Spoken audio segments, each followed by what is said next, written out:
Hi everyone, good evening. कैसे हो मेरे भाई? आज मैं आपको कल जैसा कि मैंने आपको बताया था लैटिट्यूड एवं लॉन्गिट्यूड, तो अक्षांश के बारे में मैंने आपको पूरा विस्तार से बताया था। आज मैं आपको बताऊंगा भारत का देशांतरीय विस्तार। भारत का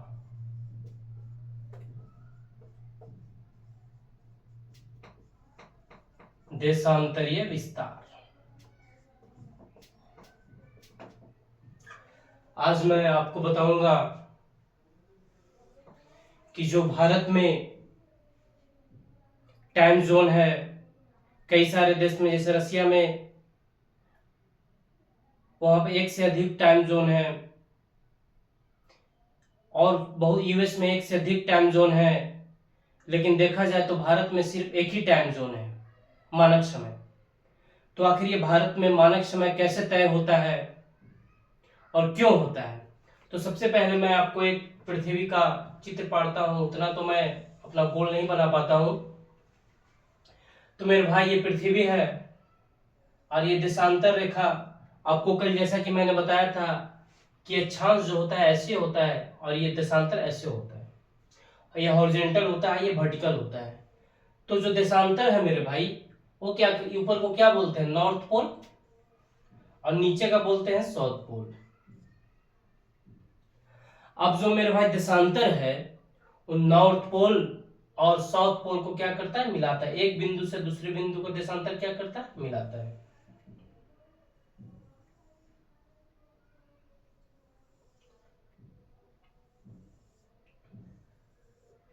और जहां तक आपको याद होगा, मैंने बताया था कि अक्षांश मौसम को निर्धारित करता है, जलवायु को निर्धारित करती है, और जो देशांतर है वो मौसम को निर्धारित ना करके समय को निर्धारित करती है।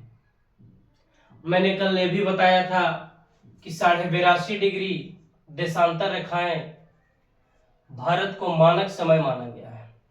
भारत का जो मानक समय है 82.5 डिग्री है। मैंने बताया था ये 5 राज्य से होकर देशांतर मानक समय गुजरती है, इसको यामोत्तर रेखाएं भी बोलती है। अब कौन कौन है राज्य? उत्तर प्रदेश, मध्य प्रदेश, छत्तीसगढ़, आंध्र प्रदेश, ओडिशा। मैंने आपको कल बताया था, ये सब सारा बेसिक क्लियर है। लेकिन आज आपको मैं कॉन्सेप्ट बताऊंगा कि ऐसा क्या है जो भारत का मानक समय तय होता है और कैसे तय होता है। और जो लंदन का ग्रीन बीच है, 0 डिग्री लंदन का ग्रीन बीच जो डिग्री है, ग्रीन बीच, उससे भारत का समय जो है 5.5 घंटा आगे कैसे है, सारा मैं आपको आज बताऊंगा इस वीडियो में।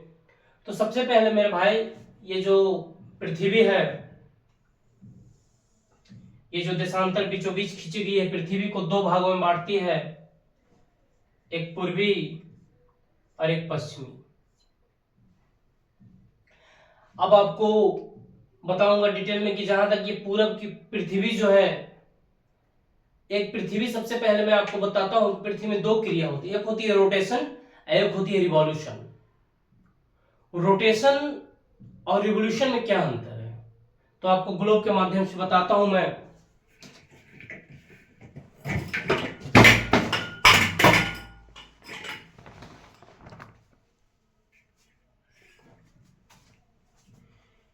ये जो मेरे भाई रोटेशन है, क्या है रोटेशन? ये जब पृथ्वी जो है मेरे भाई, पृथ्वी अपने अक्ष पे घूम रही है, अपने अक्ष पे घूम रही है, अपने अक्ष पे ऐसे घूम रही है। अपने अक्ष पे जो पृथ्वी घूम रही है उसको रोटेशन बोलते हैं, और इसी के कारण दिन रात होता है। जैसे कि ये टॉर्च है, अब टॉर्च लिए मेरे भाई, अब ये यहाँ पे फोकस आ रहा है, अब ये पृथ्वी एक गति अपने, एक जो चक्कर लगाती है पृथ्वी 24 आवर, यानी एक दिन में 24 घंटा होता है, 24 घंटा होता है, और 24 घंटा में मेरे भाई पृथ्वी एक चक्कर लगाती है। अब यहाँ पे फ्लश लगा रहे हैं, यहाँ पे माना कि सूर्य है, अब ये सूर्य की किरणें पड़ रही है, लेकिन ये पृथ्वी अपने घूम रही, धीरे धीरे धीरे धीरे घूम रही है। अब धीरे धीरे घूमेगी मेरे भाई, तो सूर्य की किरणें क्या होगी? इधर से इधर भी होगी। सूर्य तो स्थिर है और पृथ्वी जो है सूर्य का चक्कर लगाती है। बात को समझ रहे हो? तो वही बात है, रोटेशन कहने का मतलब है पृथ्वी अपने अक्ष पे घूम रही है। अब देखो, एक ये नॉर्थ पोल हो गया, ये साउथ पोल हो गया, एक बिंदु से दूसरे बिंदु, और पृथ्वी 23.5 डिग्री पे झुकी हुई है, इसलिए ऐसे है पृथ्वी। जैसे आपने तारबूज लिया, तारबूज को बीच में करके बीच में एक रड को घुसा ऐसे कर दिया, तो यानी 23.5 डिग्री पे झुकी हुई पृथ्वी। उसी प्रकार ये जो पृथ्वी है मेरे भाई 23.5 डिग्री पे झुकी हुई है। बात को समझ रहे हो आप? अब जो अपने अक्ष पे घूम रही है पृथ्वी, इसे रोटेशन बोलते हैं। अब पृथ्वी जो ऐसे घूमती है चारों तरफ, सूर्य के चारों ओर चक्कर लगाती है ऐसे, उसको रिवॉल्यूशन बोलते हैं।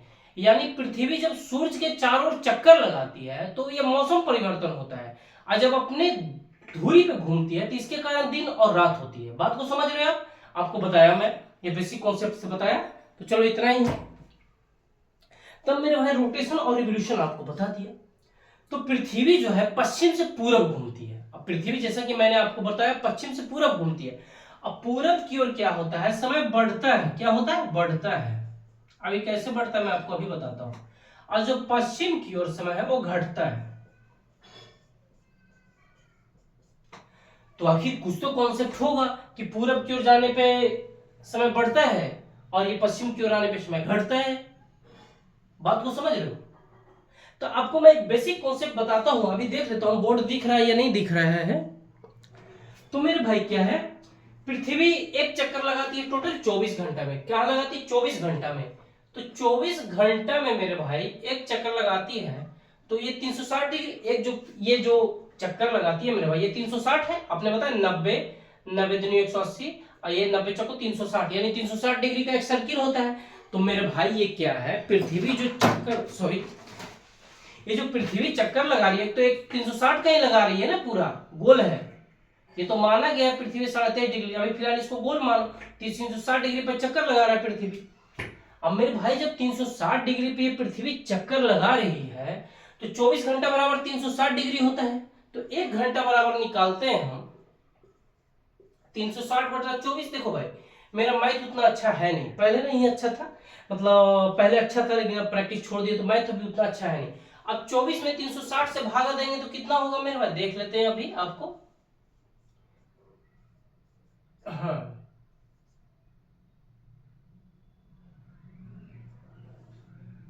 24 या 72, 24 चको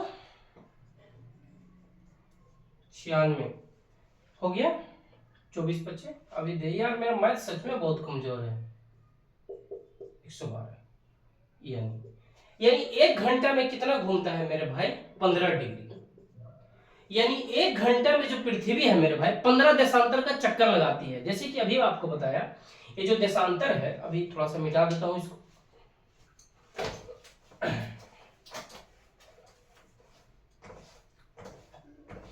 देखते रहना आप।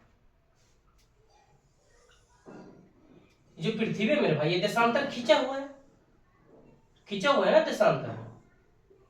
अब जो मेरे भाई एक घंटा में 15 देशांतर का चक्कर लगा, माना 1 2 3 4 5 6 7 8 9 10 टोटल 15 हो गया। एक घंटा में ये 15 देशांतर का चक्कर लगाता है। अब एक घंटा में मेरे भाई कितना मिनट होता है, 60 मिनट। 60। अब ये 60 या 15 डिग्री में 60 करते हैं या 60 बटा 15 करते हैं, कुछ भी कर सकते हैं। तो 60 बटा अगर 15 करते, 1 डिग्री का निकालते हैं हम, 1 डिग्री का निकालते हैं, तो एक घंटा बताया 60 बटा 15, एक घंटा का यार, एक घंटा, हाँ 15 को चको 60, यानी जो 1 डिग्री का निकाल रहे हैं मेरे भाई 15, मतलब ये डिग्री आप पलट दिए हैं। अब 1 डिग्री का जो निकाल रहे हैं मेरे भाई, 1 डिग्री का टोटल निकाल रहे हैं, तो 1 डिग्री घूमने में टोटल 4 मिनट लगता है। 1 डिग्री घूमने में टोटल 4 मिनट लगता है। किसको? पृथ्वी को घूमने में समय लग रहा है, 1 डिग्री को घूमने में 4 मिनट लग रहा है। भाई समझ में आ गया होगा जहां तक कैलकुलेशन, कोई टफ नहीं है मेरे भाई। एक घंटा बराबर मेरे भाई 15 डिग्री, 1 घंटा बराबर 15 डिग्री हुआ, तो 1 घंटा बराबर 60 मिनट कर देते हैं। 60 मिनट बराबर 15 डिग्री। बात को समझ रहे हो? अब 60 बटा 15 कर देते हैं, निकाल देते हैं, तो 15 चौको 60, मतलब 1 डिग्री निकाल रहे हैं यहाँ पर। तो 1 डिग्री घूमने में कितना लग रहा है, 4 मिनट। अब 1 डिग्री घूमने में मेरे भाई 4 मिनट लग रहा है। तो अब ये भारत का जो समय है लंदन के ग्रीनविच से 5.5 घंटा आगे कैसे, अभी मैं आपको बता देता हूं। तो देखिए, जैसे कि वर्ल्ड मैप है, वर्ल्ड मैप आपको दिखाते हैं। वर्ल्ड मैप यहाँ पे लंदन ग्रीनविच ग्लोब पे नहीं पता चलेगा। अब ये यहाँ पे जैसे कि ये है, अब यहाँ पे लंदन का ग्रीनविच का ये 0 डिग्री है, माना 0 डिग्री। तो लंदन के जो ग्रीनविच है उसके इधर देखा जाए दाया साइड तो इधर पूरब हो गया, इधर पश्चिम माना जाता है। बात को समझ रहे हो? अब मेरे भाई जो भारत का मानक रेखा समय तय किया गया है वो 82.5 डिग्री तय किया गया है। अब भारत का देशांतरीय विस्तार कल मैंने आपको कितना बताया था? अभी मैं भारत का देशांतरीय विस्तार कल मैंने आपको बता दिया था। अब देखिए यहाँ पे, अब भारत का जो देशांतरीय विस्तार है 68 डिग्री 60 मिनट से 97 डिग्री 25 मिनट। मैं आपको जैसे कि कल बता दिया था 68 डिग्री 7 मिनट से 97 डिग्री 25 मिनट भारत का देशांतरीय विस्तार बता दिया था। अब भारत का जो मानक समय तय किया गया है 82.5 डिग्री तय किया गया है। कल ही मैं आपको बताया था जो भारत का मानक समय है 82.5 डिग्री तय किया गया है। अब मेरे भाई 82.5 डिग्री गुना 4, सीधा सीधी 82 गुना 4, 4 दुनिया 8, अब 8 चको 32, 328 यानी 330 कर देते हैं ना, सीधा सीधी 1/2 उधर है यानी 330 आया। अब 330 आया तो 60 25 300 यानी 5 घंटा 30 मिनट आया मेरे भाई कि नहीं आया? यहाँ पे निकाले थे ना मेरे भाई कि 1 डिग्री घूमने में 4 मिनट लगता है। तो अब 82.5 डिग्री देशांतर कहा रहता है। ऐसे बढ़ते बढ़ते बढ़ते बढ़ते बढ़ते बढ़ते हम 82.5 डिग्री पहुंचे। अब ये पूरब में जा रहा है तो आगे की ओर जा रहा है पूरब में। अब तो 82.5 गुना 4 यानी 82 में डेढ़ सीधा 1/2 छोड़ देते हैं सीधा सीधी के लिए, मेरा मैथ कमजोर है। 4 दुनिया 8, 8 चको 32, 308 और 330 है मेरा भाई। तो 60 25 300 यानी 5 घंटा 30 मिनट लग रहा है। यानी अगर 0 लंदन में 12 बज रहा है यहाँ पे, तो यहाँ पे कितना बजेगा? 5:30 बजेगा कि नहीं बजेगा मेरे भाई? यहाँ तक समझ में आया मेरे दोस्त कि नहीं समझ में आया? समझ में आ गया होगा आशा करता हूँ। ठीक है, अब मेरे भाई 5:30। अब जैसे कि आपको एग्जांपल देते हैं, सपोज ये यहाँ पे 0 डिग्री है और यहाँ पे 10 डिग्री देशांतर पे, तो माना कि जो 5 डिग्री देशांतर पे 12 बज रहा है, 5 डिग्री देशांतर पे 12 बज रहा है, तो 6 डिग्री देशांतर पे कितना बजेगा? 12:04। अब ये माना कि 10 डिग्री देशांतर पे 2 बज रहा है, तो 12 डिग्री देशांतर पे अगर पूछता है तो 2:08। बात को समझ लो, 4 मिनट बढ़ते जाएगा। यहां तक समझ में आया मेरे भाई? कोई दिक्कत? कोई दिक्कत है बोलो मेरे भाई, हम यहाँ पे हाजिर हैं। तो आगे बढ़ते हैं। अब यहाँ तक कोई दिक्कत नहीं, चलो समझ में आ गया। अब मेरे भाई भारत का समय आपने सुना होगा कि गुजरात से जो भारत का समय अरुणाचल प्रदेश से 2 घंटा आगे है, वो कैसे है? आखिर 2 घंटा पहले वहां सूरज क्यों उगता है? आपने ये कॉन्सेप्ट सुना होगा। तो देखिए, अभी भारत का देशांतरीय विस्तार बताया 68 डिग्री 7 मिनट से 97 डिग्री 25 मिनट। 6897 से अगर दोनों का अंतर किया जाए तो 29 माना जाए, सीधा सीधी 30 मान लेते हैं, मेरा मैथ कमजोर है। अब 1 डिग्री घूमने में 4 मिनट लगता है, तो 30 चको 0 4 के 0 3 चको 12 120 यानी 120 मिनट यानी 2 घंटा। यानी गुजरात का समय, जो गुजरात का समय से अरुणाचल का समय जो है मेरे भाई, सबसे पूर्वी में अरुणाचल है, उसका पॉइंट किबिथु है, गुजरात में गुहार मोती पढ़ा है ना, और उत्तर में इंदिरा कॉल, दक्षिण में इंदिरा पॉइंट बताया है ना, ये सब बता दिए आपको। अभी फिर से रिपीट कर रहे हैं। अब मेरा भाई 2 घंटा का अंतर हो जाएगा कहाँ? गुजरात में। अब गुजरात में ये 2 घंटा का जब अंतर हो जाएगा मेरे भाई, तो ये भारत का समय तो गड़बड़ हो जाएगा, यहाँ कुछ हो जाएगा, यहाँ समय तो ट्रेन ये टक्कर खा जाएगी, बहुत सारा प्रॉब्लम आ जाएगा। तो इसके लिए मानक समय माना गया 82.5 डिग्री का भारत का मानक समय। बात को समझ रहे हैं? नहीं तो गुजरात का कुछ समय हो जाता है, अरुणाचल का कुछ हो जाता है, यहाँ कुछ हो जाता है, यहाँ कुछ हो जाता है, यहाँ कुछ हो जाता है। यहाँ तक क्लियर है मेरे भाई? तो आगे बढ़ते हैं। अब आगे क्या बढ़ते हैं, आइए।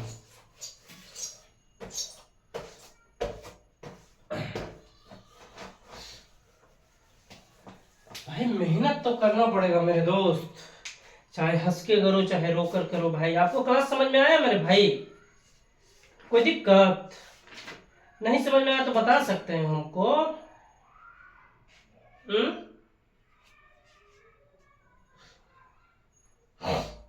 हाँ,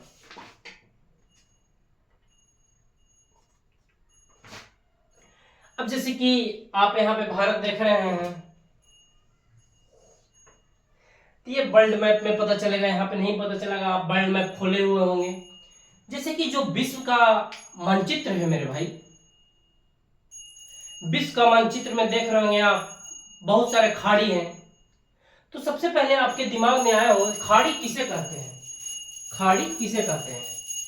तो खाड़ी का जो कॉन्सेप्ट है मेरे भाई, खाड़ी किसे कहते हैं, तो खाड़ी का जो परिभाषा एग्जैक्ट देखा जाए तो उसे क्या बोलेंगे, आप लोग कुछ बताइए। आप लोग को पता होगा खाड़ी किसे कहते हैं, बताइए। तो खाड़ी का जो एग्जैक्ट परिभाषा होता है वो तीन तरफ स्थल से और एक तरफ जल से घिरा हुआ था। जैसे कि तीन तरफ स्थल से घिरा हुआ रहेगा, इधर स्थल है, स्थल है, स्थल, इधर एक तरफ जल से घिरा हुआ रहेगा, उसे बोलते हैं खाड़ी। जैसे आपने सुना होगा बंगाल की खाड़ी, अरब सागर, बहुत सारा सुना होगा ना। तो आपसे कोई पूछ देगा कि भारत के पूरब में क्या है, तो पूरब में बंगाल की खाड़ी, बंगाल की खाड़ी, पश्चिम में अरब सागर, पश्चिम में अरब सागर, और दक्षिण में हिंद महासागर। क्या है मेरे भाई, इंडियन ओशियन। एक इंडियन ओशियन हिंद महासागर है जो हिंदुस्तान के नाम पे रखा हुआ है, इंडियन ओशियन। पूछा है, ऐसा क्वेश्चन पूछ देता है अभी। दक्षिण में हिंद महासागर, यहां तो कोई दिक्कत है मेरे भाई। अब बंगाल की खाड़ी में ही देखा जाए तो अंडमान निकोबार है, सुने हैं ना अंडमान। इधर अरब सागर में देखा जाए तो लक्षद्वीप है, लक्षद्वीप है। अब आपको ये इसलिए मैं बताया कि पूरा में बंगाल ऐसे पूछ देता है, पूरा में बंगाल की खाड़ी, पश्चिम में अरब सागर, दक्षिण में हिंद महासागर। अब आपको मैं बताऊंगा कि जो भारत की मुख्य भूमि है कितने राज्यों से होकर सीमा लगती है, तो आइए बताते हैं हम आपको। बहुत गर्मी है भाई, एसी तो है नहीं यार, फैन ऑफ है भाई। एसी में रहने के लिए पता है बहुत पढ़ना होता है, समझे। एसी तो लगवा लेता है इंसान, बस उसके लिए साहब बनना पड़ता है, समझे मेरे भाई। तो अब क्या है मेरे भाई, ये भारत है, अभी बताया पूर्व में बंगाल की खाड़ी, पश्चिम में अरब सागर, दक्षिण में हिंद महासागर। अब भारत की जो मुख्य भूमि की समुद्री सीमा है, मुख्य भूमि की समुद्री सीमा है, वो कितने राज्यों से हो सीमा लगती है, ये बहुत बड़ी बात है। तो भारत की जो मुख्य भूमि की समुद्री सीमा है वो 9 राज्यों से लगती है, ये याद कर लेना आप। तो ये कौन कौन 9 राज्यों से लगती है मेरे भाई, गुजरात, महाराष्ट्र, गोवा, गुजरात, महाराष्ट्र, गोवा, कर्नाटका, केरल, तमिलनाडु, आंध्र प्रदेश, ओडिशा और पश्चिम बंगाल। 1 2 3 4 5 6 7 8 9। तो मेरे भाई जो भारत की मुख्य भूमि की समुद्री सीमा है वो 9 राज्यों से होकर गुजरती है। तो कौन कौन है, गुजरात, हमारे साथ बोलो आप, गुजरात, महाराष्ट्र, गोवा, कर्नाटका, केरल, तमिलनाडु, आंध्र प्रदेश, ओडिशा और पश्चिम बंगाल। अब मेरे भाई जो ये सीमा 9 राज्यों से होकर लगती है, तो जो भारत की मुख्य भूमि की समुद्री सीमा कितने किलोमीटर है ये बोलता है, तो ये टोटल 6100 किलोमीटर से 6100 किलोमीटर है। ये फैक्ट है, बिहार एसआई वगैरह में पूछा गया, पूछेगा भी, 6100 किलोमीटर है। लेकिन अगर अंडमान निकोबार और लक्षद्वीप को मिला लिया जाए तो टोटल 7516 किलोमीटर है, 7516 किलोमीटर। समझ में आया। अब भारत की जो ये तो जलीय सीमा से लग गया, भारत की स्थल सीमा से भी लगती है। तो मैं आपको बताया था इधर उत्तर पूर्वी बोलते हैं, इधर उत्तर पश्चिमी बोलते हैं, इधर उत्तर है मेरे भाई। तो अब ये उत्तर पूर्वी उत्तर पश्चिमी में स्थल सीमा से लगती है, तो ये टोटल लगभग 15,200 किलोमीटर है। 15,000 तो या 15,500 कुछ है, एग्जैक्ट याद नहीं, इतना ही है। तो मेरे भाई जो भारत की मुख्य भूमि की समुद्री सीमा 6100 किलोमीटर, अंडमान निकोबार और लक्षद्वीप को मिला दिया जाए तो 7516 किलोमीटर, और जो मेरे भाई ये पूरा भारत की सीमा देखा जाए तो स्थल सीमा 15,200 किलोमीटर। अगर पूरे भारत को पूछ दिया जाए तो 15,200 700 जोड़ देंगे, 16 17 18 19 20 21 22 2200 कुछ समथिंग हो जाएगा। यहाँ तक आपको समझ में आया मेरे भाई? कोई दिक्कत है यहाँ तक? नहीं ना? आगे बढ़े, आपकी इजाजत हो तो बढ़ जाते हैं, कोई दिक्कत नहीं है, आगे बढ़ जाते हैं।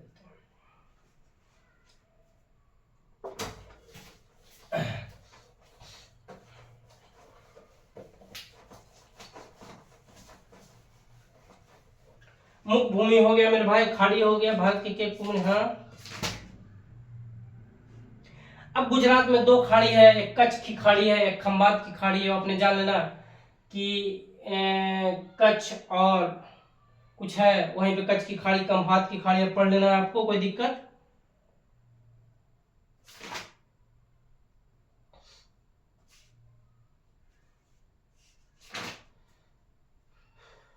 हाँ मेरे भाई, अब यहाँ देखो, यहाँ पे मैं आपको बताया था बंगाल की खाड़ी, यहीं पे अंडमान निकोबार बंगाल की खाड़ी में हूं, और बताया अरब सागर।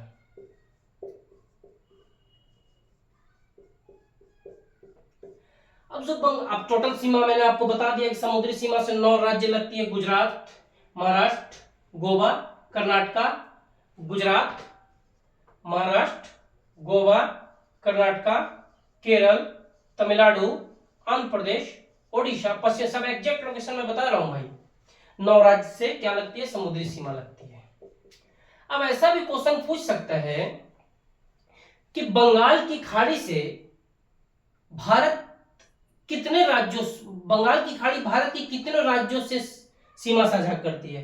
तो आपको सीधा बता देना है तमिलनाडु, आंध्र प्रदेश, ओडिशा, पश्चिम बंगाल, यानी 4 राज्य से। बंगाल की खाड़ी जो है 4 राज्यों से सीमा साझा करती है। अब पूछ देगा आपको भाई अरब सागर कितने राज्यों से सीमा साझा करती है? तो यहाँ पे आपको बताया गुजरात, महाराष्ट्र, गोवा, कर्नाटका, केरल, यानी 1 2 3 4 यानी 5। अरब सागर से 5 राज्य सीमा से साझा करती है, और बंगाल की खाड़ी से 4 राज्य सीमा साझा करती है। समझ में आया मेरे भाई? यहाँ तक कोई दिक्कत? कोई दिक्कत नहीं। और कुछ आगे प्रॉब्लम बताइए अगर ऐसा है तो। नहीं है ना? एक यूपी है कि यूपी सबसे ज्यादा किससे, यूपी 8, यूपी जो है भारत के 8 राज्यों से सीमा साझा करती है। ये कोई मतलब नहीं बनता, ये पूछेगा नहीं सब बस। चलिए आज का क्लास यहीं पे समाप्त करते हैं, बाकी आगे का क्लास कल बढ़ाया जाएगा। Thank you.